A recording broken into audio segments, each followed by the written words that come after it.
Loveline, coast to coast. Yep, it is Loveline. I'm Adam Carolla. That is Dr. Drew. Dr. Drew is out of New York tonight. Drew, are you there? Yep. Dr. Drew is a board-certified physician, addiction medicine specialist. Phone number 1-800-LOVE-191, and we're happy to have again in the studio the Cult. Billy Duffy and Ian Asbury are both here from the band. Ian was not here last time, I believe. Billy and Matt. I've been before. Well, when were you here last? A while ago, maybe it was in the Holy Barbarians, when I was on my cult hiatus. Wow, what, I mean, was it, or how many years are we talking about? Quite a few, maybe before you were doing it. Jeez, yeah, I don't remember that, but I do remember Billy. And the new CD is out. It's called Beyond Good and Evil. It was out June 6th. Cult's lining up a large tour date of the States, and we will give some of those tour dates out as the night wears on. We'll also hear something off of the new CD. And how long has it been? 7 years? Is that what I was reading? Yeah, 7 years since the last album. And when you guys made your last album 7 years ago, did you part on good terms? Or, I mean, were you bored of each other? Were you pissed at each other? Family, like brothers, you know. It's like, it was just a case, the head went totally. You went potty. It imploded, yeah. Something snapped and I just couldn't do it anymore. So I ran away. And where'd you go? Started a new band. And then out the frying pan into the fire. And the other band was just totally insane. And were you talking to the other members of the cult the whole time? Couldn't get Charlie on the phone. He was in jail. Squeaky was in jail. We sat down 2 weeks after I left the band. Me and Billy sat down, and we sort of like said, let's dissolve it for a while. Yeah, let's put it to bed for a little while. And what made you pick up the phone and get back together? I think it's, again, it's like blood, family, unfinished business. It didn't end. When the band originally dissolved, it wasn't a case of it ending. It was just a case of it was a necessity to take a break for a while. Right. So you felt like you'd get back together at some point? Yeah, just after the rejuvenated oneself.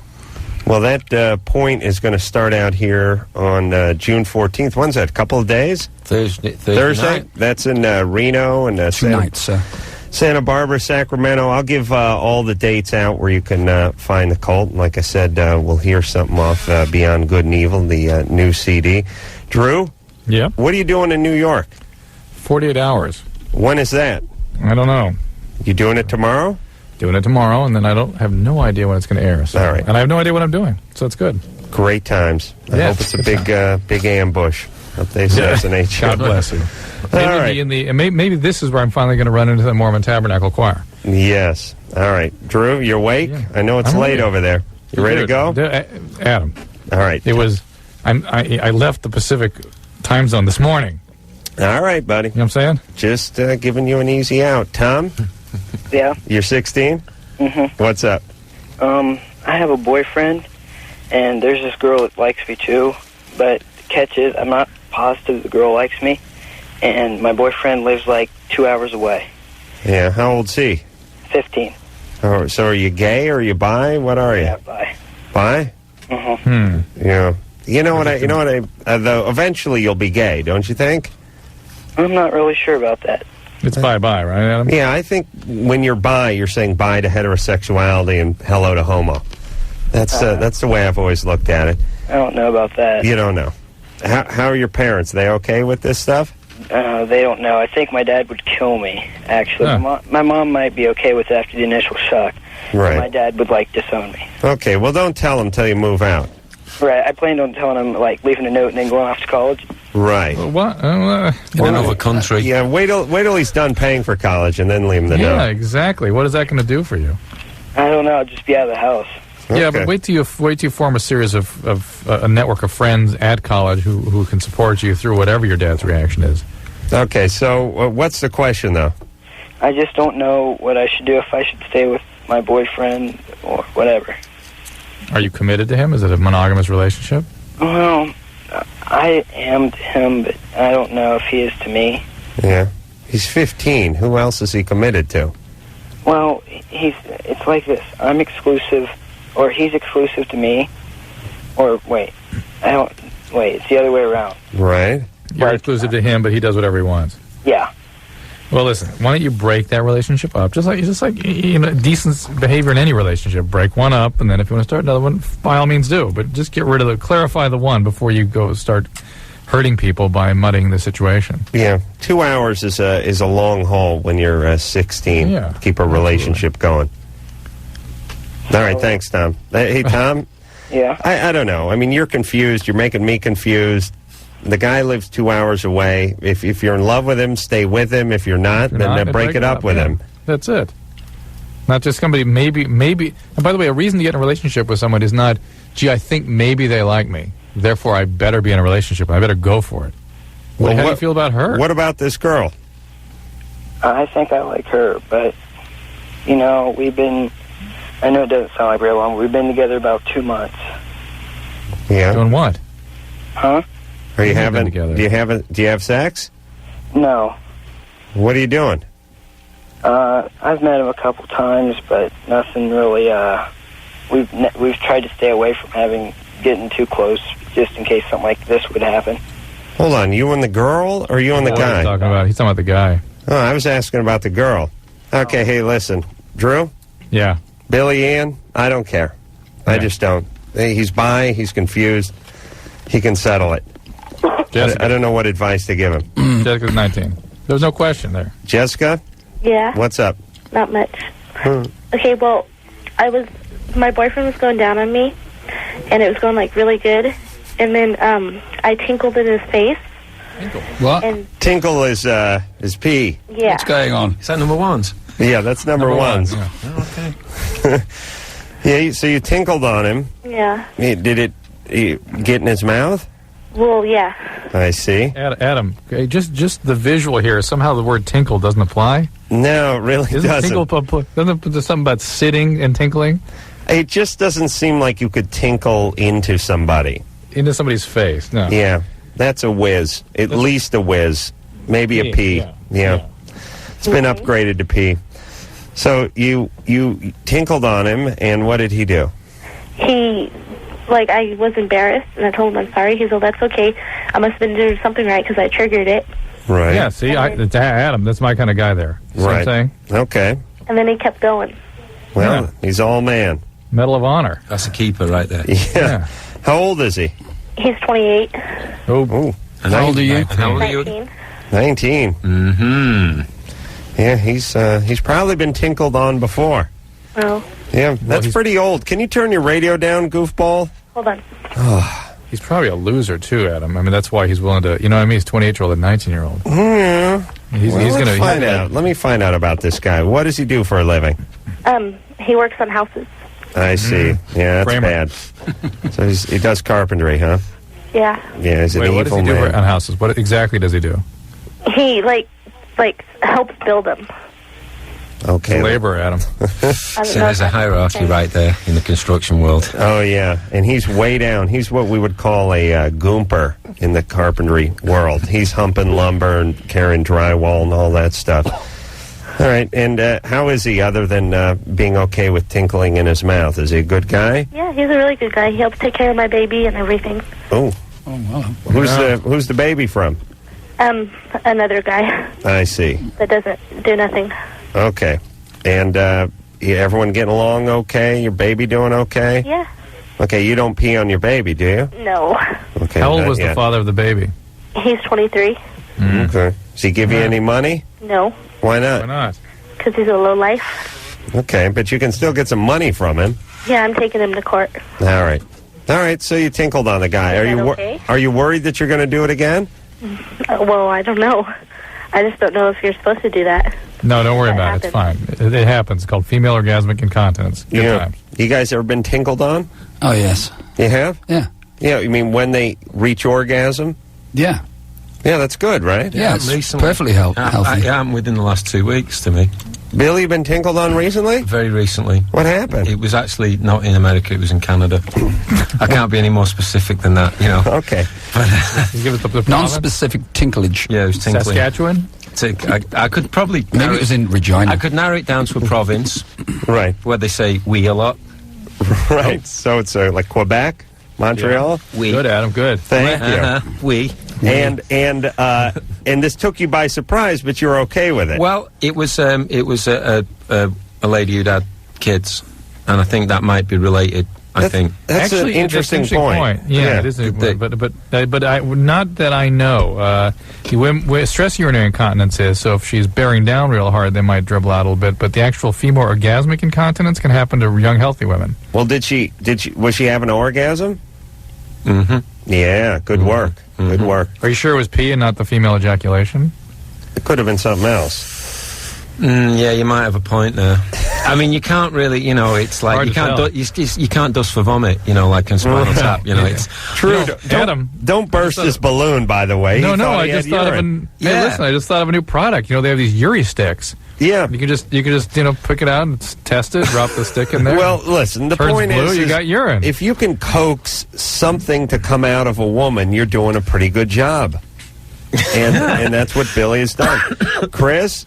Yeah. You're 24. What's up, guys? What's up?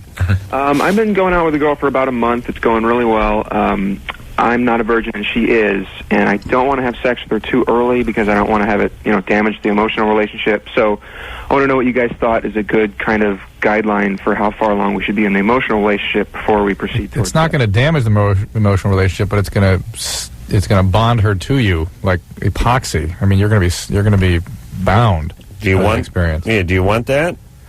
I don't want super attachment codependency, but I want the intimacy. Yeah. How long you been with her? About a month. Yeah. Everything's going good. Yeah, everything's great. All right. So I just want to. My vote is 6 months. 6 months. Yeah, it is. Why? Because listen, this is a woman who's saving her virginity for marriage. She believes, on some level, if she gives this up to him, that's where it's going. And at 6 months, he'll know whether there's really a probability of that or not. That's a good point. How do you know she's saving it for marriage? Did he say that? No, she hasn't said that. She's 20. She's a virgin. Well, maybe she was fat in high school. Is there anything wrong with her? Not that I can tell. She seems perfectly normal. Why do you think she's a virgin?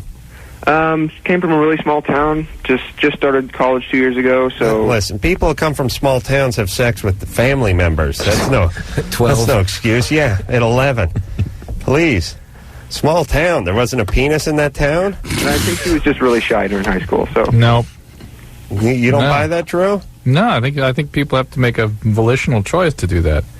To have sex or not to have sex? Not to these days. It's kind of funny that you really have to make a choice to not have sex if you're a woman, and if a guy, you have to make the choice to have sex. But, Chris? Yeah. All right. Well, why don't you pick her brain a little? Okay. I think you could at least get some oral sex this weekend. All right. Okay. Thanks, guys. All right. Yes, enjoy. And I know it's sort of that'll be enough for you, Adam. It would stop right there. I enjoy oral sex as a guy. A lot of guys aren't into that. I'm into that. That would hold me off. No ass. I mean, yeah. If I could do a couple years in prison and probably just receive oral sex and be okay. Just FYI. Just something you guys, In case you break any, major laws. In case I do any time, just so the other felons know. I'll blow a guy right at the dinner table. Oh, please. That was totally out of context. Mike? Megan. Oh, Megan. I'm sorry. Megan. Hi. You're 17. You're on with Billy and Ian from the Cult. Hi. Hello. I just want to say I think you guys are great, Drew and Adam. You do a great job. Oh, what about the Cult? Who would I? I'm not familiar with you guys. Oh, you don't know the Cult? No. Well, 17. Yeah. Jesus Christ. She was 10 when we put our last album out. Oh, my God. She wasn't even born when we started. So what's up? Well, a friend of mine drowned, about 2 weeks ago. What happened? Tinkled in the mouth. No. No. Well, he was out swimming with a bunch of his friends and... Drinking? No. All right. Didn't drink. Mm-hmm. But he had cancer just a while before, and he had to have surgery, and his lungs had gotten really weak from the surgery and everything. And he'd gone swimming, and the water shocked his lungs, and he couldn't breathe. And, went under, and nobody could get him back up. Oh, God. But ever since I've been like really afraid of water. Not like, But Megan, that's a very special circumstance. He probably actually had a heart problem from the chemotherapy too, I bet you. And you're calling from Minnesota? Yeah. Lots of lakes. Yeah, there's 10,000 lakes there. You're bound to drown eventually. I mean, doesn't everyone in Minnesota, you figure you're going to get it eventually via the lake. Is there really 10,000 lakes there? More. More? Yeah. Yeah. Jesus. All right, but so you've been swimming your whole life, and now you're freaked out about it? Yeah. Yeah, Megan, but you know how to be safe in water, and this is somebody who there's two things that commonly but can happen from chemotherapy. One is something called pulmonary fibrosis, and another thing is congestive heart failure, and both those things exposed to sort of a shock like cold water could really become acutely decompensated. He gets sick real fast. So it really wasn't that he drowned, it was that he had a complication of his chemotherapy. And he happened to be in water when it happened, and that sort of made it, obviously a terminal event. All right. So sorry about that, Megan. Yeah, just be safe, Megan. It's understandable that you'd freak out about it. You got to get in there again and start swimming a little bit. Try a swimming pool first, something a little easier, all right? Okay. Really? All right. Well, just turn the hose on yourself just to sort of acclimate yourself, and then go for the swimming pool. Okay. All right, baby. Thanks. Take care of yourself. Yeah. All right. Do you want us to jump in with commentary? Yes, please jump in. Fine. Anyone who's ever drowned? My brother actually nearly drowned. Really? Yeah. What happened? He was at Cub Scout camp. They have Cub Scouts He hated in England? it. Oh, yeah. Where do you think really? it comes from? I don't know. Lord Baden-Powell. It came from Utah or something. Yes, it did. And no, he was like 11. He went to this Cub Scout camp, and he hated it so much that he flung himself in the swimming pool. Oh, my God. With all his clothes on. Well, that's a I form nearly of... froze. That's just typical my brother, but he hated it. They were giving him, feeding the kids, dry fish cakes and... Yeah. Just Stalag 13. Trying to toughen them up. Horrible. Hey, anyone who's ever fallen into really cold water knows that you really can't breathe. I fell in Lake Ontario once when it was cold. Yeah. Immediately you're gasping for air? Oh, yeah. How'd you fall in? We were playing on the ice floes. And you were protesting, so you just... No, we were just screwing around. You just fell in? Yeah. How cold was the water? Really cold. Did you immediately go... My friends pulled me out, yeah. Yeah, why? On my hood. Why is that, Drew? I mean, why... Hypothermia, innit? Well... Yeah, but it's setting in, but... I don't know that much about the physiology of it, but if I understand right, the muscle just doesn't function. The muscles for breathing, all those muscles just cease to function real quickly. Hey, Pat? Yes. You're 33. Yes. What's up? Yeah. Well, first I need to tell you what happened, and then I want to ask my question. All right. That's okay. All right. When I was about 5 years old, and I remember this like it was yesterday, my cousin raped me, and my cousin was like about 11 or 12 years old. Great. And I told him to stop doing it. And, well, see, we were in the bedroom, and he told me to go into the bathroom, walk across the room, and like 4 or 5 of his other brothers were in the bedroom. And so we went into the bathroom, and he told me to get down on all fours, and I did. And he put his penis in me and kept going like that, and I didn't scream or anything. And then I kept saying, don't do that. Stop doing that. Why are you so focused on the I said stop business? Because I didn't want him to do it, and he kept doing it. Of course. Pat, you were 5 years old. Yeah. Of course you didn't want him to do that. Yeah. Yeah. And no 5-year-old wants someone to do that to them. No. Yeah, of course not. All right. Right. So what's up now, Pat? Well, I never told anybody about this.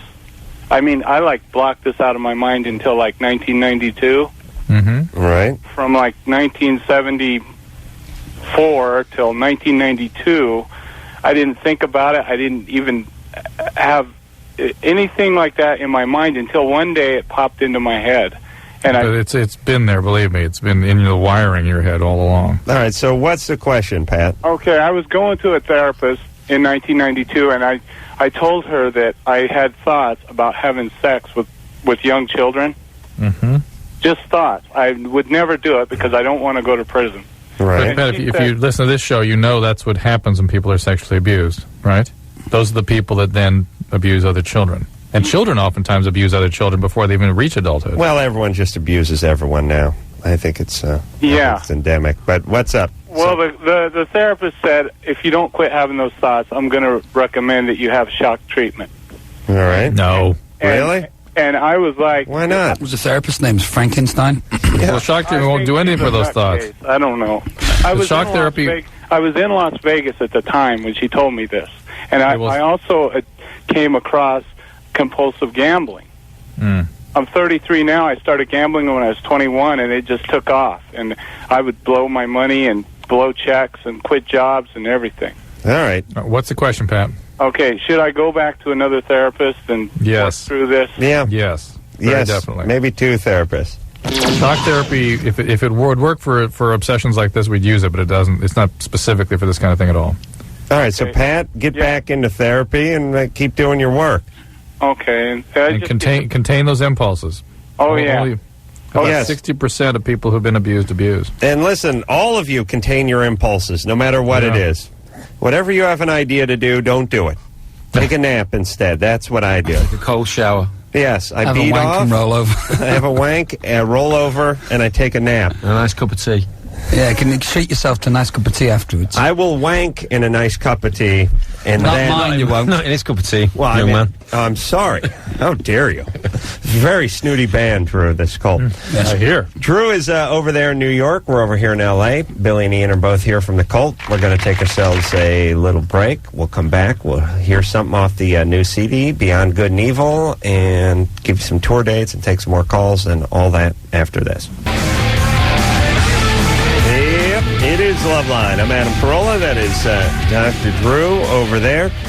Tricky's going to be in here tomorrow night. The Cult is here tonight. Billy and Ian are both here. Beyond Good and Evil is the name of the CD. I think we just heard something off of that. I think we're going to hear something else off of that after we take this next call. Josh? Yeah, how you doing? You're 19? I am. What's up? Well, I've been seeing this girl for a couple days now, and I don't know, like, we will come back to my house for a little while and nobody's here, and like, I'll try and get her off by, like, you know, going down on her for a little while. Yeah.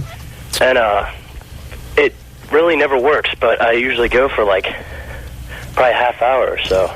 Yeah. I mean, God bless you. That's right. You still try. Yeah. Well, see, the thing is, I've never really had problems with that before, you know. I've had, like, probably 5 or 6 different partners. Yeah. Some women, just like with some men, don't really get off with that action. Well, not you know, when they're 18, they don't do it as much as they do at 38. Yeah, but some women, the ones that are sort of multi-orgasmic or that have orgasm during intercourse are the ones that aren't tending to have the orgasm with the oral sex as much. Well, another thing that she told me was that she masturbates like 2 or 3 times daily. So see, she's the multi-orgasmic type. Yeah, but well, listen, if she masturbates 2 or 3 times a day, she should enjoy a good oral sex. And well, yeah, that's what I was thinking. Yeah. Well, what about sex? You don't have sex with her? Oh, I do. It usually builds up to that. You know, when that's not working, I'll be like, well, you know. Well, I mean, you know, it usually works up to that, so. Yeah. But. So how does it go then? What? Yeah. How's the intercourse go? Pretty good. I usually climax before she does, though. So. Yeah. And how does she climax after you climaxed? Well, I usually switch back over to something else. We tried different things, but that's my problem. I've never really gotten her off before. I see. Ah, okay. So you didn't say that. Well, he said he climaxes before she does, but he didn't necessarily say she did or she didn't. It's just before. If she did, it would have been before. All right. So she's masturbating 3 times a day? Apparently, this is what she tells me. What is her technique? Does she use a vibrator? Actually, yeah, she's it's like a finger thing is what she tells me, and I've been listening to the show for a while. Wait. What does she use? Does she use a vibrator? No, she like fingers herself. Okay, stop agreeing with everything I say and then saying something different. It's very confusing. Okay. So she just diddles herself? Yes. Okay, so, you know Adam, I get a certain vibe here all of a sudden. This isn't making sense. From Josh, you mean like bogus? Yeah. No. No? I don't know. I kind of believe him. All right. I mean, why would he be calling a national radio show and saying he can't give a woman an orgasm? Doesn't hardly sounds like bragging. I'm going to believe you, Josh. Oh, cool. Okay, so you just got to hone your technique a little. And why don't you say to her, what do you do? What do you like? How do you do it? You have those orgasms? What do you do to yourself? Why don't you let me do it? I was listening to the show a couple weeks ago, and I heard you say something about, like, the faucet in the bathroom. Yeah. Or the bathtub. I told her about that, and apparently it works. So, you know. Well, she doesn't need any help by herself. I know.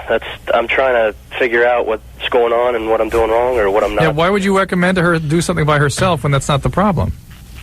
Well, I don't know. She was curious about it. I asked her how she goes about doing it by herself, you know. Okay.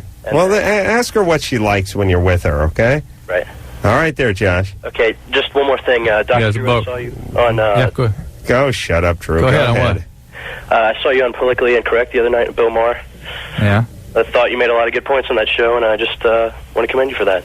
Thank you, Josh. Now you disarmed me, so I'm not going to call you bogus. Yeah, when were you on PI? I must have been a repeat. That was a couple weeks ago. I did one a couple weeks ago. PI, Oprah, 48 Hours. You're big time, Drew. How about, like with that last guy, how about combining, like, the actual sex with her diddling herself while they're doing it, and then the kind of both things are happening at once, and maybe... See, this is why we have rock stars on the show. That might kind of satisfy both people at the same time. He seems like it's a pressure gig, like he's a failure. It's not really his problem. Well, he's doing what guys do, which is he's treating her vagina like he's trying to disarm a bomb or something. Like it is. He's made it into a project, and he's probably freaking her out. But it is. It's like disarming a bomb? It is. Well, it takes... You don't want to... Because they do go off occasionally. Yeah. Well, Billy knows. When he was in Canada. He had one blow up right in his face. But you know what's weird? And I mean, tell me if you guys have had the same experience, because most women can diddle themselves, or I'm just calling it diddle because it's not using the tub and it's not using a vibrator. It's just kind of using their finger and give themselves an orgasm.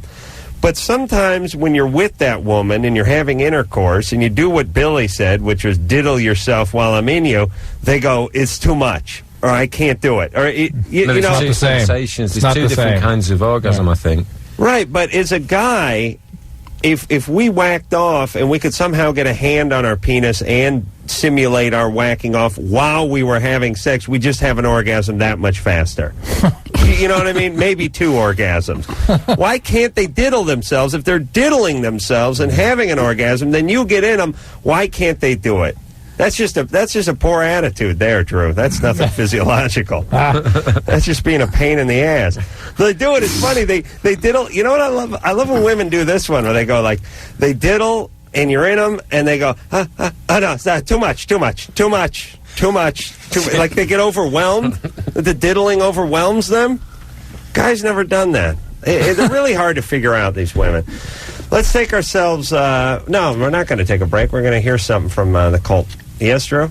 Yes. No. Music to diddle by. Yes, off of Beyond Good and Evil, out in stores as we speak. And this one is called Rise. Oh, there you go. The Cult is back, everybody. That is a great song. Thank you. I really do love the Cult. Thank you. Billy and Ian are both here from the Cult. Beyond Good and Evil is the name of the new CD. I guess now would be a good time to tell you where they can be found over the next few months with their tour of the United States. Like we talked about, Reno on the 14th. That's Thursday, right? Yep. Santa Barbara on the 16th, Sacramento 17th, San Diego 19th, Phoenix 21st, Las Vegas 22nd. They're going to be, they've announced all the Weenie Rose stuff, right? Yeah, good. We'll see them in Irvine Meadows on the 22nd at the Weenie Rose. Oh, sorry, 23rd at the Weenie Rose. Salt Lake City, 25th, Denver, Kansas City, Chicago, Minneapolis, Detroit, Cleveland, Boston, New York, Washington, D.C., Miami, Orlando, Atlanta, Austin, Anaheim, Los Angeles, Portland, and San Francisco, all in the next upcoming month and a half or 2 months. So look for the Cult coming to a town near you. Drew is over there in New York. I'm here with the Cult in L.A., and let's talk to Alex, who's 26. Alex? Hey, how you guys doing? Good. Hey, Alex.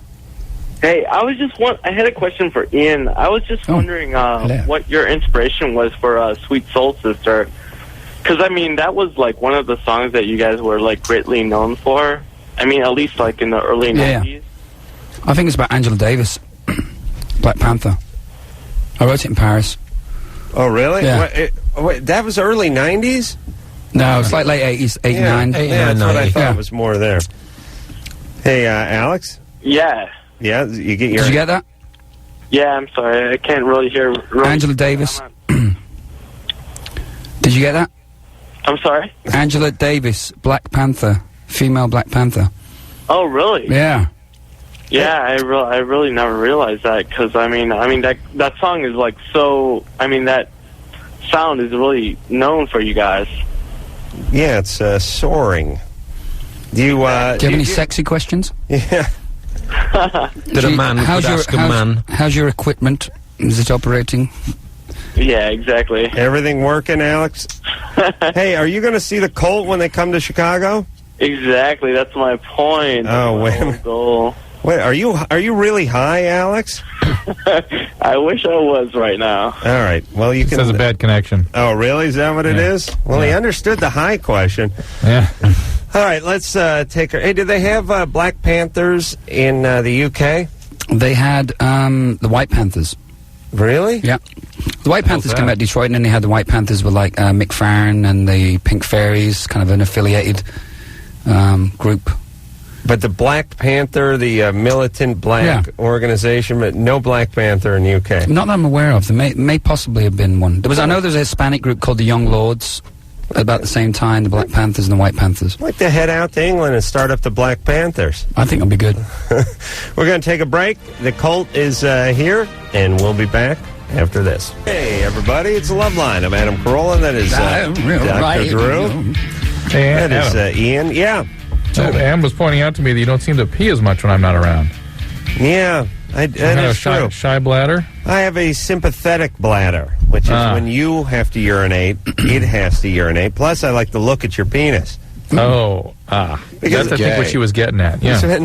You spend your whole life with doctors looking at your penis, but you rarely get to look at a doctor's penis. So, for me, it's exciting to see a doctor's penis. Have penises. Not if you're with a doctor I used to go to in England. Really? What did he do?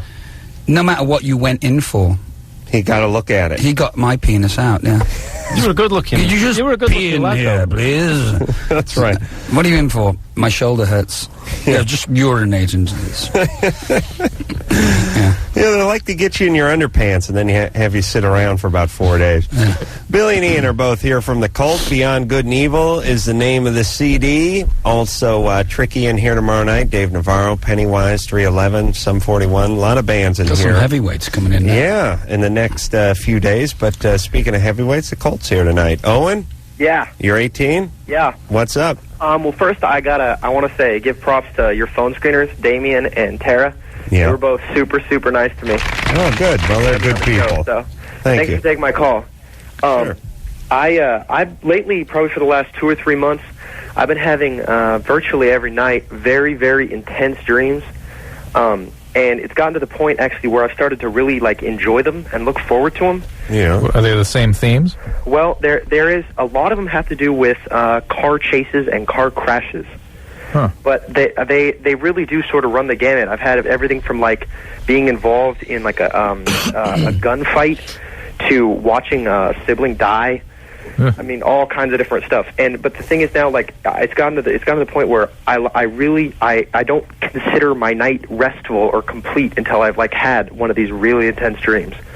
I wake up sort of what prompted me to start calling the show and trying to get a hold of you guys for a couple of days was I was having one in the morning. I was having a dream where I was driving a car trying to get away from some people who were chasing me, and my dad came in and woke me up, and I got visibly really upset with him for coming in and wake me up out of this dream. I was screaming at him, and I didn't even know really why. I was sort of couldn't control myself. Well, at least are you on a medication? At least he didn't catch you beating off, by the way. So well, that's been done too. Yeah, I'm sure. Medication, Owen? No medication at all. Nothing, no vitamins, over-the-counter medicine? No, I take ibuprofen a little bit because I play a lot of basketball. Yeah. But, other than that, no. All right. So what do you want to do about it? Well, I mean, I don't know. I wanted to stop because it's starting to. I mean, as long as it wasn't having negative consequences, like with my family or whatever, I wasn't real worried about it. Yeah. I just figured, I'd have these dreams, and because I actually enjoyed it. But now, like, it started to. I mean, I had this. Sounds like some kind of escapism as well. If you're so absorbed in dreams, it sounds like maybe you're escaping from something. I mean, if you're reacting to your father in that way, you're screaming at your father for waking you up. There's maybe something going on there. Yeah. How's reality going for you? Actually, really well. I'm a week from graduating from high school, and I'm going to Pomona down in Claremont next year. Pomona College? Yeah. I'm going to Pomona, and actually, Drew, I was going to say you've been a real inspiration to me. I want to be I'm going to be a psychiatrist, hopefully. Good for you. Listen, and Pomona's the great way to start. It's a great school. Yeah. I was real. It was between there or Harvard, and I wanted to go to California. So. Oh, God bless you. Pomona's a great school. But listen, wait a minute. You couldn't get into Harvard. You would have went. You would have went to Harvard if you could have gotten to Harvard. No. I didn't want to go East Coast. I got a 3.9 and 1460 SATs. Oh, you son of a bitch! I hate you. And Pomona College is one of the best schools in the country. People on the West Coast don't know that. It's a farm. No, we look at it as a farm town. It's funny. I was so excited to get into this hype school, and then I tell people about it, and they're like, "Huh?" Yeah. No, they go. They go Cal Poly Pomona. Yeah. Oh God, everybody says that, and I'm like, no, it's like 10 miles away and about. So the dreams aren't a problem then. It's the school. Here's my concern. Do you have any other symptoms at all? Not really. Other than that, I'm a super even-keeled guy. Hold on, because here's my thing. First and foremost, you need to. Vivid dreams are a common medical symptom, and especially vivid dreams that don't have any specific thematic sort of origins to them. Why? Things like medication, things like kidney dysfunction, really? Things like central nervous system problems. These are very common symptoms. So you've been using a lot of ibuprofen, which can upset your kidney function, can cause bleeding. You could be iron deficient. Drew, why does kidney dysfunction cause weird dreams? Because you become uremic, and uremia changes your brain function. And vivid dreams and having difficulty telling the difference between dream and reality, which it sounds like what happened when he woke up. He wasn't immediately oriented to his waking state. He remained in sort of a REM state and started attacking his dad. This is a biological problem, and it needs to be looked into. It might be from all that ibuprofen. Really? It says he takes it once in a while. How much ibuprofen are you taking? Where is he? Let me get him back. Where do you go? How much do you take, Owen? Well, I take probably just like the recommended dose. I take 2 or 3 a day, every other day, maybe. But Drew, one other dream symptom that I was having was sometimes when especially if I have one early in the night and I wake up, I won't be able to move for a couple seconds. So it's a night terror. It's a true night terror. But I'm not. I mean, I'm not terrorized. I'm not. Yeah, but those being paralyzed states are night terrors, and the other thing that goes with that is seizure type phenomenon. So it is something that does require a medical evaluation. All right, good times. Guy's having some weird dreams. He's got to see the doctor. I mean, hey guys. Yeah. Adam? What? I don't know how long you studied medicine, but this is the way it goes. Listen, Drew, I don't know how long you studied medicine, but who's always right when we argue? How dare you? Neither of us. Cheryl? Yes. You're 26. I am. What's up? Well, possibility I may be pregnant, and within the last 2 months I've done ecstasy 3 times. And I need to know if there's a possibility of causing damage, or if there's any, I guess, what can happen. Did you not know you're pregnant when you were doing the ecstasy? No. I'm on birth control pill. Taken religiously. Okay. So, maybe you took the ecstasy and thought it was a birth control pill, and that's what got you pregnant. Nah. But, Drew, what about this? We never really talk about this, do we? Yeah, we don't know. We know the stimulants hurt developing babies, but so it's obviously not a good thing. Mm-hmm. But we don't know for sure on ecstasy. I've not seen any data on that. Well, However, 3 times, not too much. Yeah, why do you sound like you're doing so much more than just ecstasy? No, that's all I'm on, besides smoking. Yeah. You sound depressed. No, I drink alcohol. Aren't you supposed to quit smoking when you're pregnant? Yes, you are. How about that? You going to do that? Uh-huh. What are you going to do? Alcohol? Yeah, you drinking? No. You going to raise this kid? I already have 2. And that's why I want to find out what the effects are and whether I want to pursue keeping Cheryl, the child or not. I just read addict when you. It's not about the ecstasy. What else are you doing? Pot? No. Nothing else? Nope, that was the first drug I've ever tried. Really? Seriously. You never had any problems with booze, huh? No. Are you it runs in the family. I won't go for it. It does run in the family. Yeah, did get that. Do you take any prescription medication? No. Okay.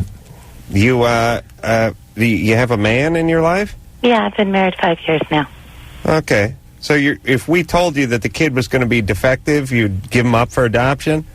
I don't think I would carry it through. We can't tell you that for sure.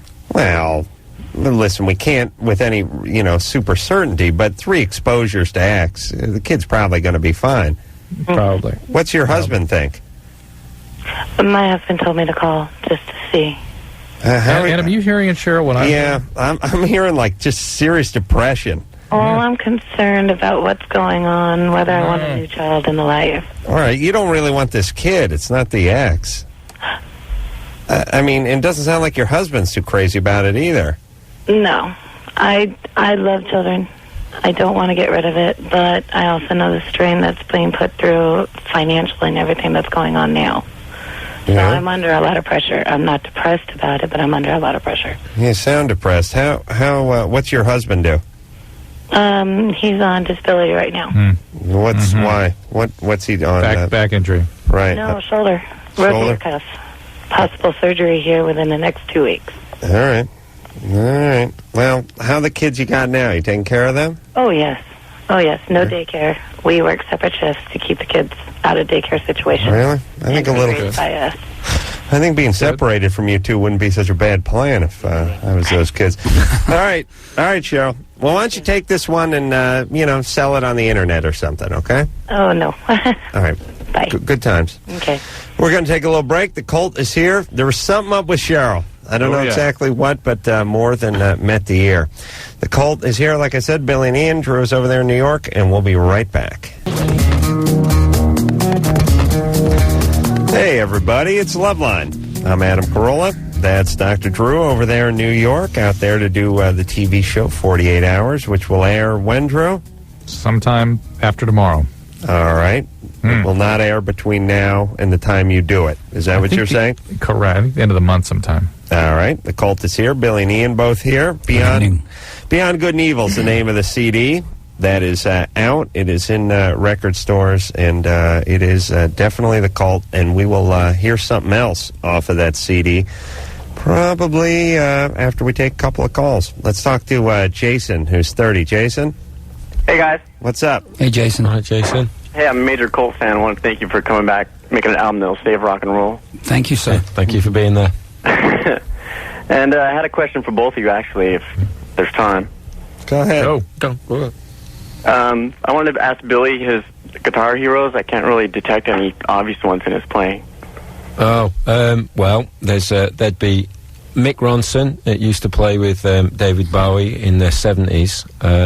And I also played with Bob Dylan for a while in the Rolling Thunder Review. He's a big influence. And Steve Jones from the Sex Pistols. And Ron Ashton and James Williamson, the guitar players from Iggy and the Stooges. I thought that was pretty seminal stuff. The first 2 or 3 Stooges albums, those guys were really good. So, there you go. And Ian... Yeah.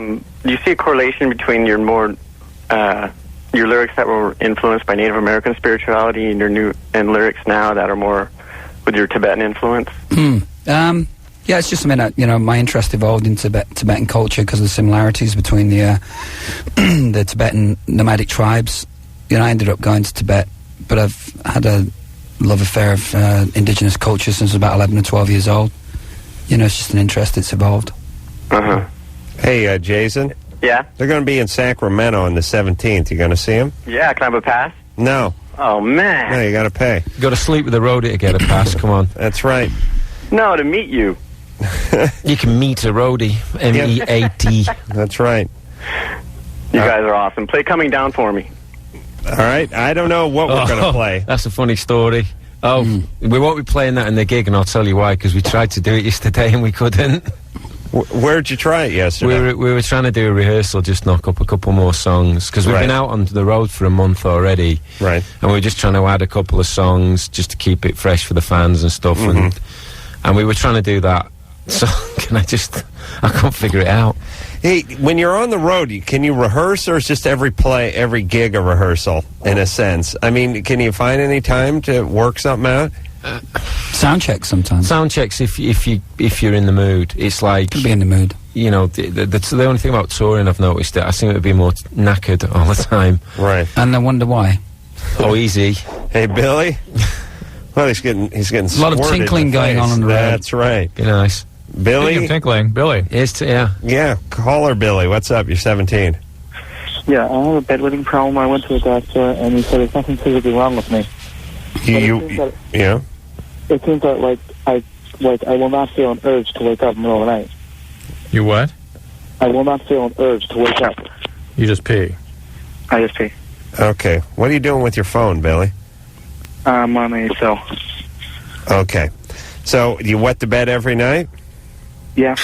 And not every night. Occasionally. Oh, dude. Occasionally. And you don't have you don't wake up. You're a sound sleeper, and you whiz on yourself. Sound sleeper. Right. Yeah. What kind of doctor did you see? A pediatrician. Do you ever have dreams you're on the toilet? Never. Really? Yeah, I've done that before. You guys ever do that? Oh, yeah. Dream you're standing over the toilet? That's nice. You feel like a genius until you realize what the hell's really going on. Hey, Billy? Yeah. Hey, I used to wet my bed, too. I wasn't 17, but I did it longer than I should have. You're going to give him the egg timer advice, aren't you?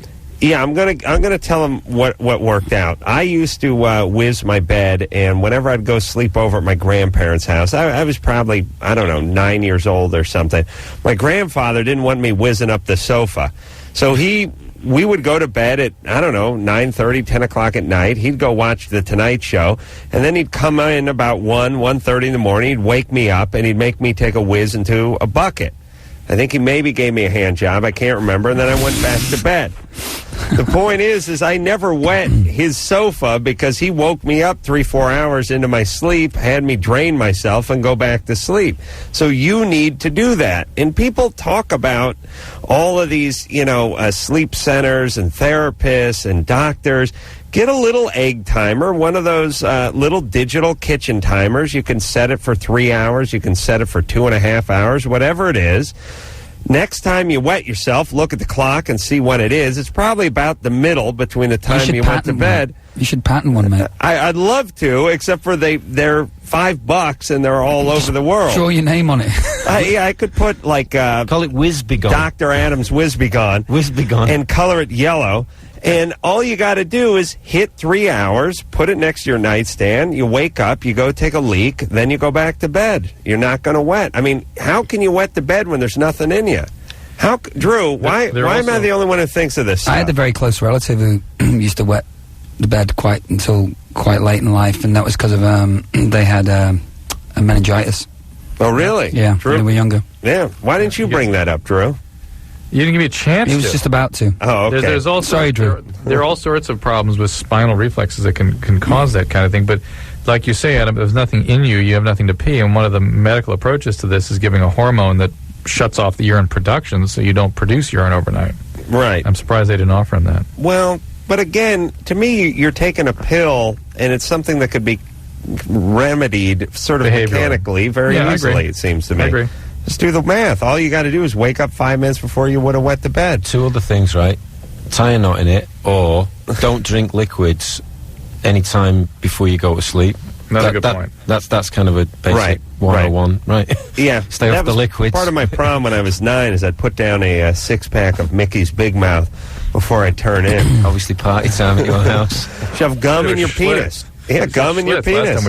Oh, shut up, Drew. Alicia? Yeah? You're 15? Hey, what's up? What's up? Well, I just have a question for both you and Dr. Drew. Mm-hmm. I'm thinking of getting a nose job because I just hate it so much. It's like it has a bump and it points kind of downward. Mm-hmm. And I just want to know what your opinion on it is, like for teenagers to get a nose job. So you're 15 years old. Yeah. Do people make fun of you? Well, no, but I had this terrible, self-image. I'm always self-conscious, and I just hate it so much. Yeah, but don't you think once you fix the nose, you would just take that negative energy and shift it to another part of your body, like your ass? Well, no, because I have negative energy for my whole body, so it doesn't really matter. That's my point. It's like, why bother fixing the nose? You'll just go somewhere else. Well, I figure I can do it one thing at a time, you know? Yeah, but those kind of people, first off, end up looking like Picassos by the time they get into their 30s. You see those women that just worked on themselves What about Michael Jackson? Way too long, or those men who work on themselves. I mean, Drew, you've seen Michael Jackson's nose up close and personal, right? Yeah. You need a microscope to see it up close now, don't you? It's that small. Well, you can't quite make it out for all the scar. Really? That's sad. Oh, yeah. Yeah, that's just like, that's a disease, right? That's like a body imaging disease. All he needed was a little cuddle. He got one of those. Yeah. Hey, Alicia? Yeah. So instead of just shifting from part to part, fixing everything, why don't you just sort of try to get your head on emotionally and be okay with yourself? I'm not. I can't do that. It's just way too hard. Alicia, at least at 15, most people have all kinds of concerns about who they are and how they look. At 19, it may not seem so overwhelming, and you may make different choices about what you want to do about it. So just hang in there, all right? Yeah, but I just want to know, is it safe though? I mean, even if I don't. You'd have to talk to a plastic surgeon. Yeah. I'd be hard pressed to think that anyone would do it. Really? I bet they do it. Hey, what about, they're very unscrupulous people, those plastic surgeons. Alicia? Yeah. Do you have an eating disorder? No, but I talked to a psychiatrist, and she thinks I have a lot of potential for one. I see. You just haven't realized it yet. You're sort of an underachiever. Oh, I know that I realize how bad I am with my self-image and stuff like that. Yeah. And well, at least you're going to a shrink. Yeah, that's good. What's up? Your parents pull a number on you? No, I was depressed when I was about 13. I tried to kill myself. Mm-hmm. I had a lot of problems. I'm weaning myself off of medication. I messed up. I don't know. Is somebody telling you to wean off, or are you doing that on your own? The psychiatrist told me to. She said she doesn't think I have major depression anymore, but she's worried about my eating and all that. Okay. Hey, or we, Alicia. Yeah. How about you rent a Pippi Longstocking movie and eat some popcorn and just, I don't know, be 15? Do you have to weigh yourself down with all these, clinical diagnoses and things like that? I don't know. Nose jobs and, eating disorders and suicide attempts and pills. You're 15. Do you have friends? Do you have anything you like to do? Yeah, I mean, I still think, that I have, a little bit of depression in me because, I don't like, to, go out that much. I always think people are, looking at me and judging me. Yeah. Yeah, you got to work on that. Yeah, I know. Don't you have any friends? Yeah, I have friends. Well, why don't you hang out with them a little bit and have a laugh? Yeah, I like that. Yeah, I can do that. So painful. Yeah, I mean, listen, you can have a good time. Yeah. Why don't you try that? I know it sounds so trite, but we always come back to this, and especially women. I think sometimes they don't have enough friends. They look at women as competition. Don't you think there's a lot of pressure on girls, though, to look a certain way now? It's getting worse, isn't it? Yeah, there is, but if you can find... Objectification and the billboards and the advertising and... Absolutely. Britney Spears, etc., etc. That's why you got to find 3 or 4 big, fat, homely chicks to hang out with. Yeah. And you guys feel good about each other. Right? Drew? Well, I mean, find somebody less attractive than you are and befriend them and hang out with them. It'll make you feel better. What you were talking about, how women don't have as many friends. They have friends and they actually use them more effectively, but they can't sort of act out the way guys do. Guys go destroy things and they do sports and they physically release a lot of this and they have it in a comradeship. Right. And it really helps them get through these things. That women sit and stew about it and they reinforce sometimes each other's neuroses. Brandis? What? You're 27. What's up? Almost. Not much. How you doing? Good. What's your question? Well, I have a couple of questions for Ian and Billy. Here they are. First of all, Ian, you're probably one of the most beautiful people I've ever seen. Oh, thank you. I wondered about, from Sonic Temple, Edie, Ciao Baby. Yeah. What is that about? What's it about? Yes. It's about one of Warhol's actresses. You know Andy Warhol? Yes. Oh, yeah. Well, you know, he had in New York in the 60s, had a place called The Factory, and he made a lot of films there, and one of the actresses he had, her name was Edie Sedgwick. Oh. You know Edie Sedgwick? Have you heard of her? I think I do. I'm not sure. I am a little young, but... Well, there's a movie called Chow Manhattan. Okay. Is she a dark-haired lady? She's a brunette girl, yeah. Right, okay. I just really identified with her character and wrote a song about her. Oh. But Chow Baby really refers to the movie Chow Manhattan. If you get a chance, maybe you can see the... Right. I will definitely check it out now. Yeah. And are you guys going to be in Boise on your tour? I don't know. That's Idaho. I don't remember reading that one I don't know. We are going round again probably in the fall. Oh. So yeah, it's we're possible. Definitely going out again, and so we might, go to some towns that we don't hit the first time. Good. Yeah. Well, honestly, I was surprised to hear a release by you. One of my favorite radio stations here plays Rise all the time, and I was just like, so... Well, if they continue to play it, it's more likely that we'll end up coming to Boise, where I don't think we've ever been before. The heck out of it. No reason to go to Boise. No. Hey, Beautiful up there. Everybody that comes to play a concert here beautiful. that thinks they're not going to like it always ends up loving it. Nirvana loved it here. Oh, God. Let me tell you. All right. Obviously. Let me they tell you loved it why people who go to Boise love Boise, because they go in with such a low expectation level that they're pleasantly surprised when they That the get roads there. are paved. You know It's what? all relative. It can Right. go 50-50 when you go on the road. It's like some towns that you think are going to be a lot of fun ain't. Disappoint. And some towns completely surprise you. Drew, what is the closest to Boise that's on this list that you can't see?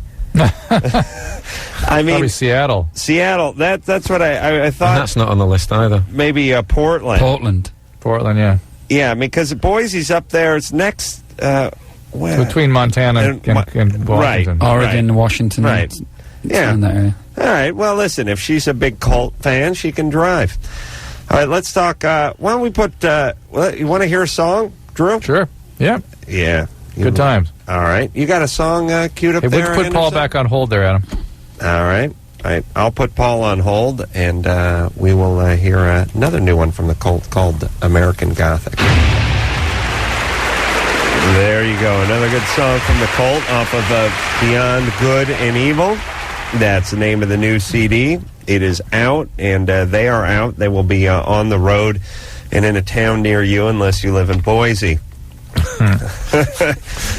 But they may hit that on the next go-round. Drew, you got another call you want to say hi to? Sure. Paul? Yeah. You're 24. What's up? Yes, I am. Well, first of all, I had a comment for the cult.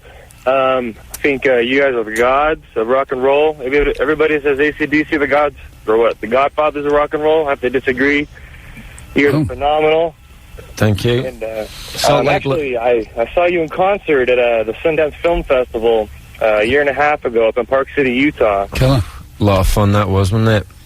Yeah, actually, you know what? I was a security guy right on the front row, and I stopped the guy from crowd surfing who was about to come up and maul you, and you weren't too happy about it, but, I forgive you, so, That's all right. Great. All right, so what's your question, Paul? All right. I have developed an addiction to nalbufine. What is that? That's Stadol? No, it's an injectable painkiller. Nubane? Yeah, Nubane. Nubane, yeah. Yeah, and I've tried a couple times to get off of it, but I've noticed that, especially at night, I'll just get my joints will get really achy and just. Well, it's the heroin, Nubane, morphine. It's all the same thing.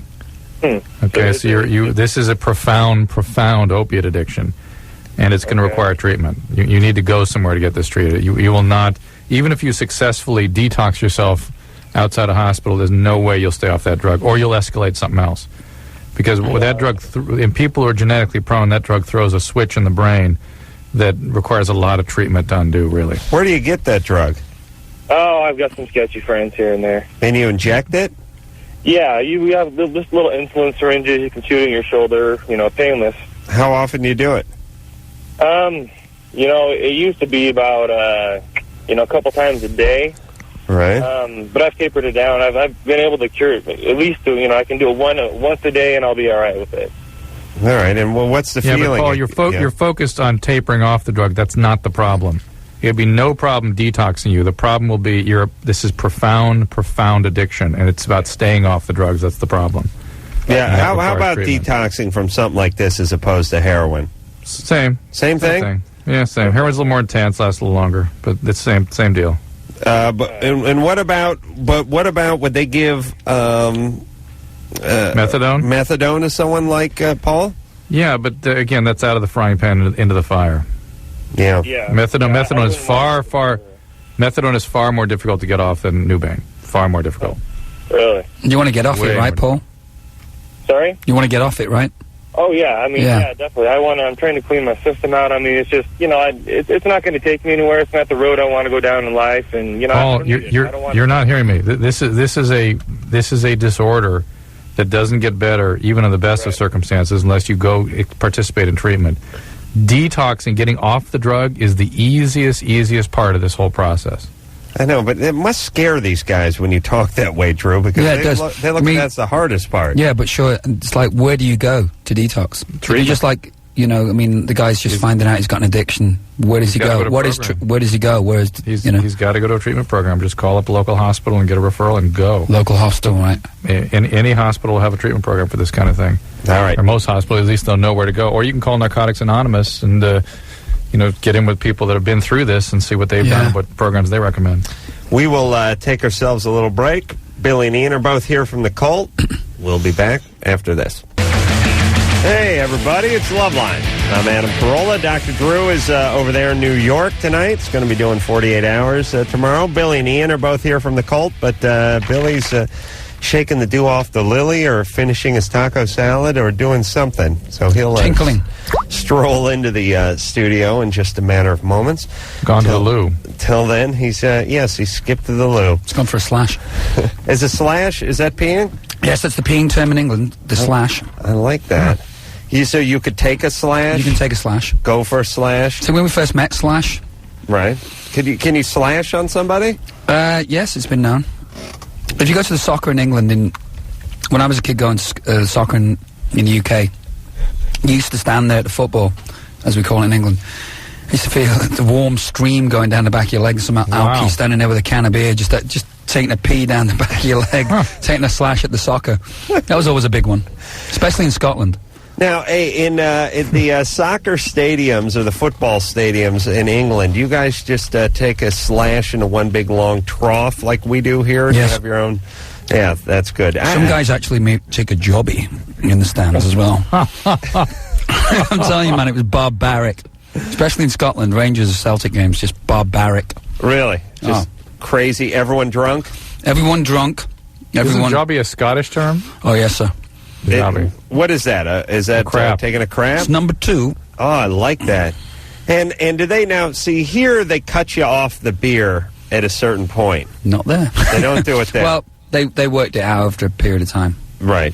Yeah, I don't hear as much about the soccer hooligans as I used to hear. They're at it. Oh, they're still there? Mm-hmm. Oh, one thing, I'll tell you one thing that happened though in England. They changed the stadiums to all seated because when we were first going, you could stand up, and there was a lot of crushing, and there was a lot of people got crushed to death when weird crowd things happened. And anyway, it's mellowed out a lot. Now they give must be harder to take that jobby with a seat. You have to go to the proper facility for the jobby, Dr. Drew. Jim? Yeah. You're 25. What's up? First of all, I'd like to say the Cult, you guys rock.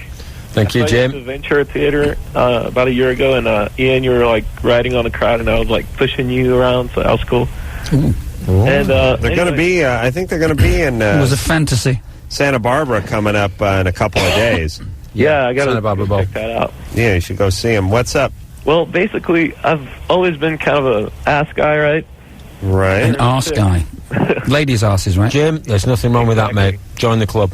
And anyway, so I've always kind of been, like, it turns me on to kind of, when a girl takes it in the butt, Right. And I'll just, been trying to get my girlfriend to, but she doesn't like it. And anyway, I was just wondering what's you guys' opinion where that comes from? Take a shopping first.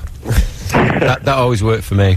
Oh, yeah? Yeah, I mean, why are some guys into that and some guys aren't? Yeah, and there's also a lot of pornos that are totally into that, and some aren't, but there's, like, a lot of them these days, it seems like, and it just seems like, where does that come from? The goalposts have moved in the porno world. Yeah, there's a lot more jobby packing going on. Don't you think it's interesting that when the more the AIDS thing came about, it seemed that in parallel, in the world of pornography, they actually got more into anal sex, where pretty much now nearly every porno video is pretty much that's involved in them all now. Well, I think one of the keys to porno is evolution. You must keep evolving. And otherwise, it's not pornography. I mean, if you think about it, yesterday's pornography is not today's pornography.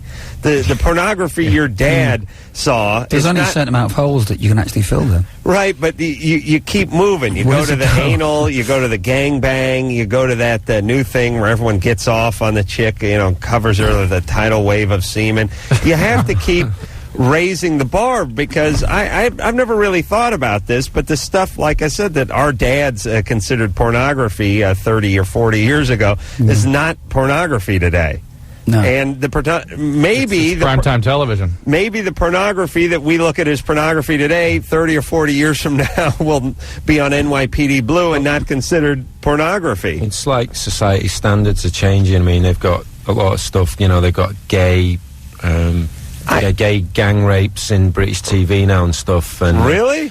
Yeah, there's a lot of milestone stuff going on in the last couple of years in television. I just think you got to keep raising the bar, and that's part of raising the bar is doing things that are a little more deviant, a little more edgy. Seems like people just don't want to deal with their own pain. Yeah, well, so there's escaping further, more escapism. I totally agree with you. All right, so what is it with a guy who wants to do that? I don't know. I think there's a little bit of aggression towards women, too, that particular thing. Plus, there's also the thing that a lot of guys have, which is they really like the idea of talking a woman into doing something she doesn't want to do sexually. Really? There's a lot of guys that become sort of obsessed with that. And it's sort of a carryover from junior high or high school. You're trying to get this, they don't want to give you that. You spend your whole life as a guy trying to get women to do stuff. Junior high, you're trying to get anything. Well, that's the point. Anything. But whatever it is, crumb. Whatever it is, they don't want to give it up, and you want it. Whether it's feeling a breast or getting a kiss or whatever it is. And some guys just carry that into their adult life. Josette? Yes, hello. Hey, you're 27. What's up? I just wanted to say hello to Ian and Billy. I think they are absolutely wonderful, and I'm so glad they've put out a new album. Hi, Josette. Also, I wanted to know where you do your inspiration for the album Love, because that is my favorite. A lot of different things for that. I think probably 70s, late 60s and early 70s rock music. Right. Because we kind of came out of punk rock, and one of the big things about punk rock was you weren't supposed to listen to that music. That was the great Satan, and that's the kind of music we started listening to. Well, I was picking up on the early 80s. I mean, you listen to Love albums, a lot of different things, influences, Led Zeppelin, Iggy Pop and the Stooges is a big influence on that record. The Doors. Wonderful. Yeah, it just has a very, I love the range and the spectrum of it. Like I said, it's my favorite. I just bought your new one today, so I haven't quite gotten a chance to really form an attachment to it, but I'm sure I will. I'm so glad you've released another album. You going to see him in concert, Josette? Unfortunately, no. I'm not going to be able to catch him in Santa Barbara when tickets went on sale. I didn't have any money. But hopefully I hear you're going to be doing a second leg, and I'm moving up to Washington, so hopefully you'll hit I was going to say, Josette does not sound like she belongs in Bakersfield, does she, Adam? No. I'm surprised they haven't thrown you out. Yeah. That Bakersfield's a dump. You got to get out of there. Well, that's why I'm getting out of here. All right. But what's going on with your life that at age 27 you can't scrape together $60 to catch a colt? Well, I have another question for Dr. Drew about this as kind of part of the reason. The past couple of years I've been going through a pretty heavy depression, and I have an appointment with a new therapist tomorrow. What happened to your old therapist? I'm very, very hypersensitive to medication, and I was wondering if you could suggest what the lowest or lightest antidepressant would be that I could mention to her. Have you tried other ones before? I tried Celexa for a while, and that I've reacted very badly to it. What happened? I had very severe headache. I was having very bad nightmares. Have you tried Serazone?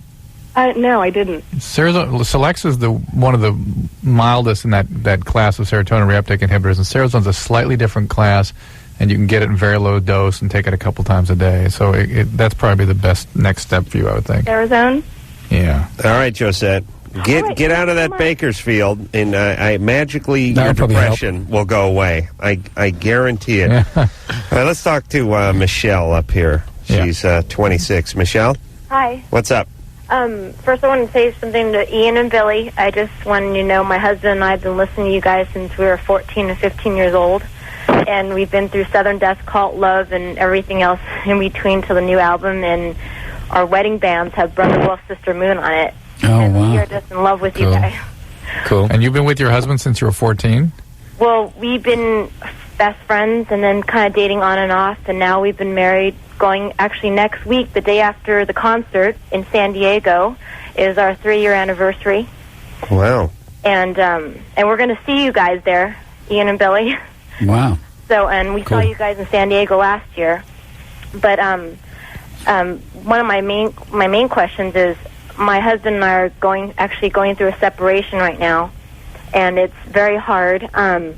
He likes to drink and party a lot and there's nothing wrong with that, but it's coming to the point where it's affected our marriage and our friendship and basically our lives. And how could there be nothing wrong with it if it's destroying your marriage? Well, I mean, in the past, we've grown up with that, and that's nothing wrong with it. But now you're right. I mean, it is affecting us, and there is something wrong with it. Do you have kids? No. Oh, good. Fortunately. That's nice. And so you guys are separated now? Yes. And is he getting into a program or something? Well, actually, he's probably at a friend's house right now, and he actually even might be listening on the radio. But he's been trying to modify it, and, I don't know if the alcoholism is the only problem, but I know he's very depressed, and I think that comes hand in hand. Am I right? Well, yeah, absolutely. What's your plan? We've both been going to therapy separately, and we tried him living at his parents' or staying at his friend's house, and it's getting to the point where I thought it would help having time away and maybe giving himself a chance to work at things. Yeah. But it's actually making me really bitter, and I'm I don't want to throw the towel in because I love him so dearly and so very much. All right, do you want a suggestion? Yeah. Because what you've been trying to do is to restore the homeostasis you had before his alcoholism really took off. What you want is homeostasis. What the hell is homeostasis? The stability. What you want is your relationship is the home stability restored to the point where he's like an alcoholic, but not an out of control alcoholic. But you can't get that. Your dad was probably an alcoholic, huh? Actually, my dad was a compulsive gambler. But that's his family's a bunch of. He's third generation alcoholic. Okay. So maybe it's time for him to quit, and maybe you should do some Al-Anon. Right. Michelle, the only way that's going to get better is if you go to Al-Anon, you get a sponsor, you start doing some work. That will get his attention. The therapy will not be enough. And if that doesn't do it, then there's really not much else hope, because his disease has taken off. It's a different context. He has to now be totally abstinent because there's no way to go back to how it was. His drinking's his problem. You guys are still going to the Cult concert on the 19th, though? Yeah. Hey, it takes a lot of courage for you, to do what you're doing right now. Yep. Why don't, what's his name? His name's Kyle, and like I said, he might be listening because I was driving home and I heard you guys on the radio, and I called him. I called his friend's cell phone. I'm like, would you tell Kyle the Cult's on? And we are like, he just saw you guys in L.A. and got you to sign our CD. Tell Kyle that the Cult said that by the time they show up in San Diego on the 19th, that he should have himself 7 days of sobriety. And a sponsor. And then they'll dedicate a song to him, not out loud, but internally. They will think about Kyle before they play a song. And you guys will live happily ever after. But he's got to get into the program. And so does Michelle, though. Yeah. Well, really? I actually. All right, that's enough. You get in the program. He gets in the program. You guys go enjoy the Cult. We're going to take ourselves a little break, and we'll be back with the Cult after this. Hey, everybody, it's Loveline. I'm Adam. That's Drew over there in New York. Drew will be back here tomorrow night in person. Right, Drew? Yeah, in fact, Matt here was reminding me about the last time you were here. You came in loaded, rolled out of the strip bar. Who? Who told you that? Oh, what, New York? Yeah. Yeah, that's right. Actually, to be fair to me, I was drunk and stoned. It was not just drunk. Well, you made quite an impression here to the staff. I want you to feel proud. Well, you know, I'll tell you the problem. The last time I was in New York, I did this, or it wasn't the last time, but 10 times ago when I did the radio show out of New York, we did this thing where this guy who wrote for a magazine wanted to take me and my partner Jimmy out for a night on the town with the guys from the Man Show. And we were going to drink and smoke weed and eat steaks. And I said, fine, and I got all into it. And then it was like 1 o'clock and I had to do the radio show. Well, you guys know, right? I wasn't in great shape. But Drew, you're the doctor. It's your job to carry this show when I'm not in good shape. Oh, of course, yes. All right. And you know the best part about that night is screwed up as I was at the end of the night when the show ended at 3 a.m. in New York, and the guy dropped me off back at the hotel. He dropped me off at the wrong hotel. It was actually the same name as the hotel I was staying at. It was just the other one. And I was standing out drunk and stoned at 3:30 in the morning in the middle of the street in New York, disoriented because I got a 7 o'clock flight out of L.A. that morning and really didn't even know where I was. I didn't have any money on me, and really, I really should have just cried. If you could bottle that feeling, yeah. you know. That's if there was a pill. Is that what being on the road is like? Yes. Yeah, that's it. Generally, yes. You know, we didn't get into this last night, but I was talking. Who the hell was in here? Maybe it was the night before. I was just talking to a guest, and it was about being tired. And the one thing about show business or rock business or whatever that business is one thing they don't tell you about is you don't get to sleep a lot of the time. No. Like you traveling, it's really hard to sort of like travel when you especially travel like us, do long bus drives, and it's hard to sleep on a bus. But also, no matter how luxurious it is, it's you do this show till 12 o'clock on a Tuesday night, and then Wednesday morning you're supposed to do some radio junket that starts at 5:30 or something like that. They never tell you about that. You were talking to Rob Schneider about his movie junket. Right, and he said he was in here till 12, and he had to get up at 6 the next morning. Had to be somewhere at 6. Yeah, they don't tell you about that. All right, Mike. Yeah. You're 16. Yeah. What's up? My girlfriend wanted to have a kid. Starting a week ago, and 3 days ago, we were having sex. And when we were done, she took the condom and she put it in her mouth or in her vagina. In her vagina. All right. Fully loaded. No. Well, was there something in the condom? I've been trying to break off the relationship. Hey, Mike, do you understand our question? Was there some of your seed inside of the condom? Okay. All right. I've been trying to break it off, and I think she's using the kid to just keep us together or something. Well, is she pregnant? I don't know. It was just like 3 days ago. Was it exactly 72 hours ago? No, it was last. Hey, Mike. Saturday. Let me just jump in here. Do you smoke a lot of weed? A little bit. A little bit, lot, Mike. Or a kilo every day? What's up with you? You're not processing very well. It's late. I'm cold. Okay, well, we're just going to hang up on you then, all right? Well, I mean, what do I do about my girlfriend, though? Well, break up with her. You sit down, you tell her you're going to break up with her as a kid or not, and you take her and you go get the morning after pill. You've got 12 hours left to do this. Do it. And listen, I have no problem whatsoever in hanging up on someone who can't get it together to do a national radio show. You're 16. You should be thrilled to be on the air with us. Ramon? Yeah. What's up? What's up, guys? You're 29. Yeah. There you go. See, Ramon's awake. That's right. Very lucid, this Ramon. That's what I like about him. Yeah, let's do it. What's up? Come on. Let's get to it. Come on, baby.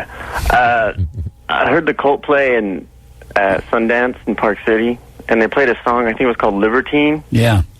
Is that going to be on a B-side or something? It was awesome. Only if you live in Japan, it will. Oh, really? It's the extra track in Japan and Australia. Really? Yeah. Why? Well, I don't know. Casco Record Company, they have these, like, strange political marketing things. I guess they feel like inferior. I don't know.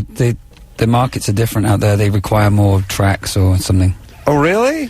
You put an extra track to stop them buying cheaper imports or something. There you go. Domestically in Australia and the Far East, they want people to buy not imported CDs. So, and Libertine, I'll tell you what happened with Libertine. It was one of the first songs we wrote for this album, and it kind of got put on the back burner because we got all excited about the new songs, and we made a decision not to put it on the album, and it was kind of left over. Which now, and then we finally heard it mixed, and we kind of thinking, oh, you know what, it sounds pretty good. Well, can somebody get hold of it from an import place or something like that? Yeah, buy an import in the States, pay twice as much for the single track. We've got to work that one out, I think. Ramon, you'll do it, right? I'll get it, man. You know what, Ramon? Download I'll buy it twice. Dude, no, man, just download it. Download it somewhere. I'll buy it. Yeah, let him buy it. Download some Metallica with it as well. Yeah. Plaza's got enough money. All right, hey, you're going to see them, where's Fair Oaks, California? In Sacramento area. All right, you're going to see them when they're in Sacramento? My ticket. You got it already? My day, Father's Day. Good times. All right. Is Libertine live ever? Yeah, you going to do it live? We did. We're not doing it right now. Maybe by the time I see you in San Francisco, then. I'll knock it up for you. The band will start working on it tonight. Thing is, we've been around a while. We got a lot of songs. Yeah. You know. Yeah, and yeah. What's These that? guys have your favorite accent too. It's Berna and Australia. Oh, yeah. Yeah, I always can't figure out with the English accent why they put the A where the R should be and then lose the A and put the R. Like, sometimes English guys will say, like, instead of going to the spa, it'll be spar. Like, they put it... no, there's actually in England, there's a grocery store called Spar. Which is like 7-Eleven. S-P-A-R. Oh, really? Yeah, so you got that one wrong. Right. Well, wait a minute. All right, but I was talking We're going to about buy some groceries. I had a English girlfriend, and we lived in you have my deepest sympathy. yeah, she was a piece of work. We lived in Santa Monica, and she would say she would say water, and then she would say Santa Monica. She'd put the R on there. Right. And I was saying, I would say to her, you love to use that A so much. Why don't you just use it? Here's your chance. Santa Monica ends with an A. You can use it. Still put the R on there. Too much sunlight, I think, has gone to her head.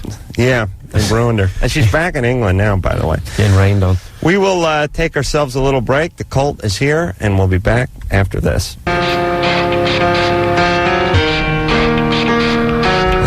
Everybody, that is the end of the show. Tricky will be in here tomorrow night. I want to thank Billy and Ian for coming in here from the cult. Thank you.